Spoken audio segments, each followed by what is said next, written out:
ended the brief call and turned my attention back to the battle. Now that was strange. A group of UF fighters had broken off from the main battle. Where were they headed? I strained to see the specks of light, far away at the other end of the solar system. I was loath to take my sensors off the main battle for something that was unlikely to matter, but I was curious. I flipped the sensors to this small group for a split second, then back immediately. In that time, I learned two things. First, they weren't ordinary fighters. They were a seeker squad, designed to detect stealthed ships.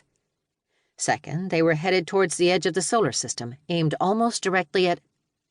Crap. Someone in the UF knew what was up.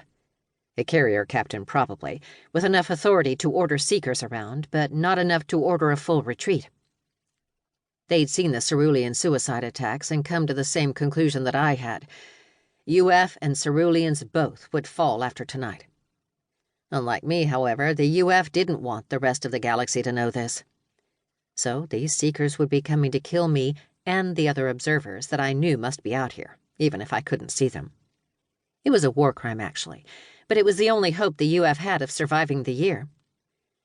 The first step towards my own survival was to power down my ship. I overrode the safety warnings and got backup life support turned off as well. A good seeker ship would detect me from even the slightest hint of power flowing through my ship, so it all had to go. That left me about 5 minutes before I ran out of oxygen and the ship became uninhabitable. I dashed to the small cargo area, the battle at the center of the solar system already forgotten. I was pretty sure there was a combat suit somewhere in here, and the life support system on that had a chance to evade the Seeker's detection systems. A slim one, but it was better than leaving the ship powered up or my asphyxiating. There it was, at the very back of the hold. I pushed through the layers of accumulated junk to get at it. It occurred to me that I'd forgotten to set a timer to check the 5-minute time limit. Too late now. I struggled into the suit, hoping I had enough time left. It couldn't have been 5 minutes yet, right? I gave the suit its power-on command before even bothering to seal it. That would come next. Diagnostics flashed to life on my heads-up display, warning me of what I already knew. The suit wasn't sealed. No other issues, thankfully. I wasn't sure how long this suit had been sitting in my pile of junk. It might have worn out. The suit's computer started to automatically seal itself, but I overrode the command and sent it into low power mode, which shut down everything but life support. Every iota of power saved would increase my chances of evading detection, and I could seal the suit manually. Once I was in no immediate environmental danger, I returned to the helm. An explosion at the corner of my vision told me the Seekers had found one of my fellow observers. A comrade in duty, if not in allegiance, even though we'd probably never met. There was nothing else I could do until the Seekers left. Trying to flee the system would only draw the UF squad to me. I decided I might as well try to do my job, whatever that would be worth without sensors. With the naked eye, there isn't much you can see of a battle from 50 astronomical units away, no matter how big the battle is. I watched the explosions flash anyway. Was that a chain reaction? A downed dreadnought? On the left side of the battle, from my perspective.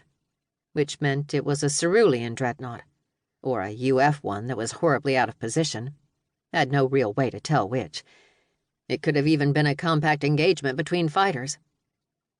My whole ship shuddered under an impact, presumably from the Seeker ships. You've got to be kidding. Are they toying with me or just out of ammunition? A high-priority, short-range distress signal forced its way through the overrides I'd laid on my suit.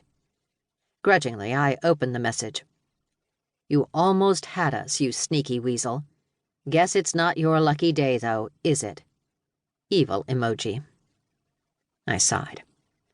The Seekers weren't messing with me, and they probably weren't out of ammo either. No, it seemed that they'd found me from the sheer dumb luck of crashing into me. A moment later, my ship exploded.